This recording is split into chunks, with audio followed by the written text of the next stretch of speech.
আজ আমি আপনাদের সঙ্গে কচুলতি ভাপানোর ঝামেলা ছাড়াই একটা রেসিপি শেয়ার করব। এই রেসিপিটা একবার খেলে কথা দিচ্ছি আপনাদের সবাই মন জয় করে নেবে।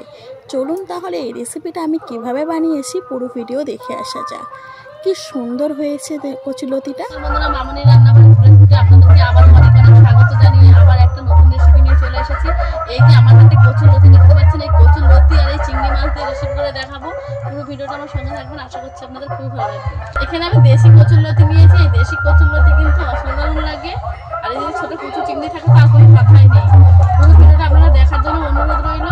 যদি ফেসবুক পেজ থেকে দেখেন পেজটাকে ফলো করে দেবেন, আর ইউটিউব থেকে দেখলে ইউটিউবে সাবস্ক্রাইব করে আমার পাশে থাকার অনুরোধ রইল। চলুন তাহলে আমি কিভাবে কচুলতি ছাড়াই আর কিভাবে চিংড়ি মাছ কেটে কচুলতিটা রান্না করি, পুরো ভিডিওটা আমার সঙ্গে থাকুন। এই কচুলতিগুলোকে আমি কেটে নেব।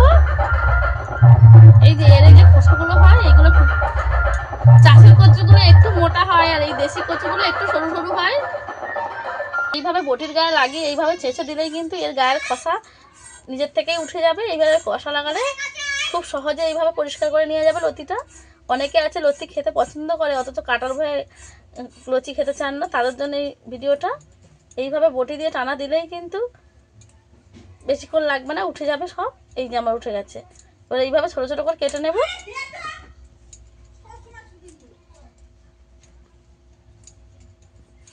শুধু এইভাবে একটু টেনে দিলেই হবে।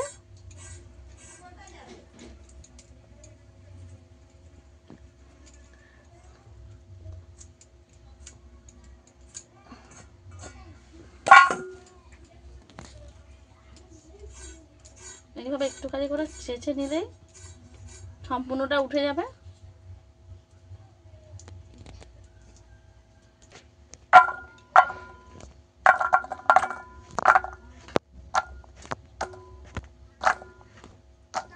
আমি সমস্ত লতি কেটে নেব।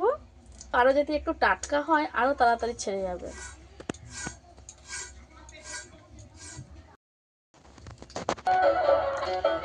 এগুলো সমস্ত আমার কাটা হয়ে গেছে। এই যে এইভাবে ছোট ছোট করে কেটে নিয়েছি। এবার চিংড়ি মাছটা বেছে নেব।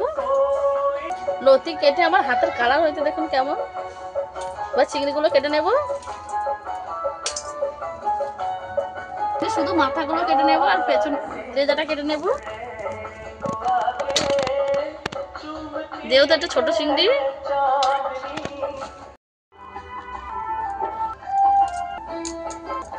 প্রায় সব চিংড়ি আমার কাটা হয়ে এসেছে, তাহলেই হয়ে যাবে।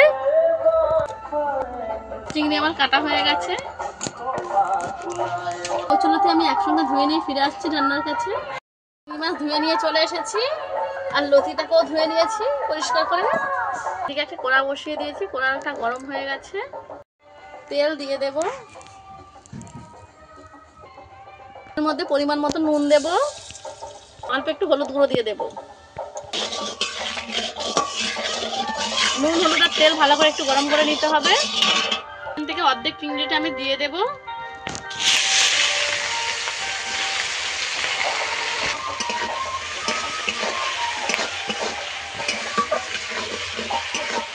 চিংড়ি মাছটাকে আমি ভালো করে ভেজে নেব।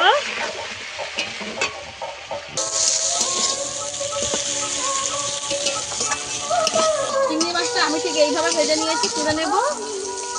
তেলটা একটু ছেঁকে নেব। মাছটা আমি ঠিক এইভাবে ভেজে নিয়েছি।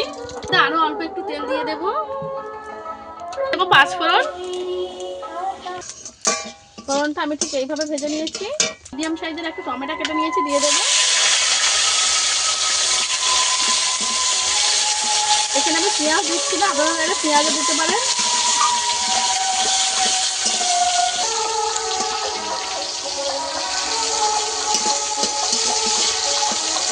টমেটোটা ভালো করে ভাজা হয়ে গেছে, আদা দিয়ে দেব।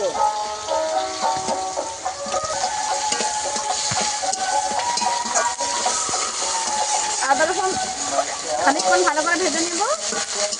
ভালো করে ভাজা হয়ে গেছে। এবারে দিয়ে দেবো কচুলতিগুলো, কেটে রাখা কচুলতি। এবার লতিটাকে ভালো করে ভাজতে হবে।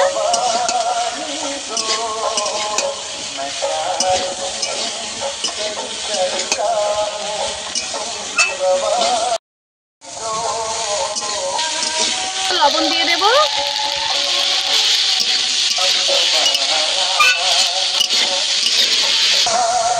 কিছুক্ষণ ভালো করে লতিটাকে আমি ভেজে নিয়েছি। এবার একে একে মশলাগুলো দিয়ে দেব। পরিমাণ মতো হলুদ গুঁড়ো দিয়ে দেবো, দিয়ে দেবো, ধনে গুঁড়ো দিয়ে দেবো।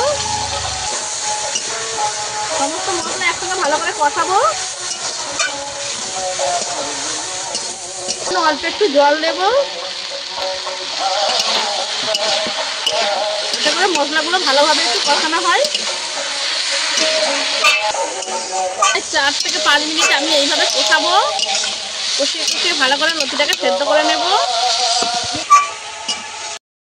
আমি কষিয়ে নিয়েছি এই যে এইভাবে। আর এই যে প্রত্যেকটা লতি প্রায় সেদ্ধ হয়ে এসেছে। এই যে না, আমি একটু সর্ষে বেটে নিয়েছি আর একটু জিরে বেটে নিয়েছি, এটাকে জলে গুলিয়ে দিয়ে দেবো।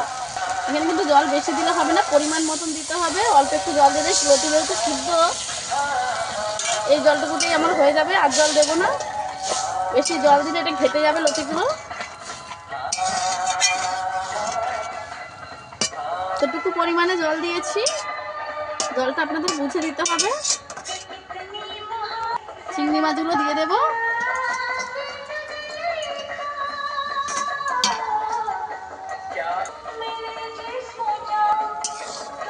চিংড়ি মাছটা একটু এইভাবে ঘেটে মিশিয়ে দেব।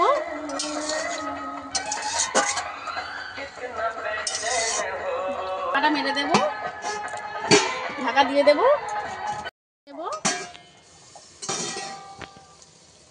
পুরোপুরি জল শুকিয়ে গেছে, এবার একটু নেড়ে দেবো।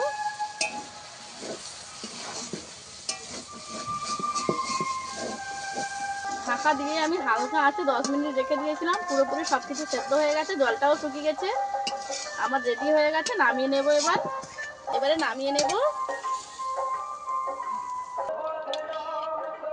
লতি কিন্তু আমার গোটা গোটা আছে, একদম ভেঙে যায়নি। এই যে লতি রান্নাটা আমার কত সুন্দরভাবে রেডি হয়ে গেছে। দেখতে যেমন সুন্দর, খেতেও কিন্তু অতটাই সুন্দর। আপনারা ভাবছেন যে লতি রান্নাটার কালারটা এরকম হয়েছে কেন? এই কালারটা লাল লতি নিয়েছি বলেই এরকম কালার। আপনারা এতে সাদা লতি নিয়ে করেন, অবশ্যই সুন্দর একটা কালার আসবে।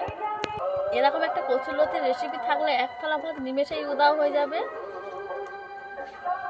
আমার এই কচুলতি রেসিপিটা আপনাদের কাছে কেমন লেগেছে অবশ্যই কমেন্ট করে জানাবেন। ভালো লাগলে লাইক শেয়ার করে আমার পাশে থাকার অনুরোধ রইল। আজকে ভিডিও এই পর্যন্তই, দেখা হচ্ছে নতুন কোনো ভিডিও নিয়ে। ততক্ষণে ভালো থাকবেন, সুস্থ থাকবেন।